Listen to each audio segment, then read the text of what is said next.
Panagrinėsime pavyzdžius. Taigi štai pirmas paprastas pavyzdys.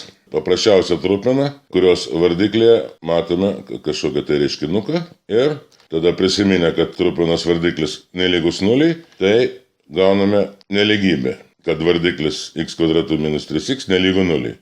Nelygu nuliui lyg tai ir vadinasi nelygybė, tačiau jinai sprendžiasi kaip paprasta lygybė. Reiškia, sprendžiu kaip paprastą lygtį, tik tai lygybės ženklą perbraukiu ir automatiškai gaunu nelygybę. Taigi, jeigu spręstume lygtį x kvadratu minus 3x, keliam x prie skliaustus, gauname sandaugą lygia nuliui ir tada x lygu nuliui bei antras daugiklis lygu nuliui. Aš sakau lygu, tačiau mes turime perbraukti, kad nelygu nuliui ir gauname, koks negali būti x. Tai yra x negali būti 0 ir x negali būti 3. Ir tada užrašome bendrą apibrėžimo sritį. Galim užrašyti atsakymą dviem variantais, visą realiųjų skaičių aibę ir išmetame tos du taškus, kuriuose trupmena neegzistuoja, arba tiesiog tą atsakymą užrašome kaip sumą intervalų.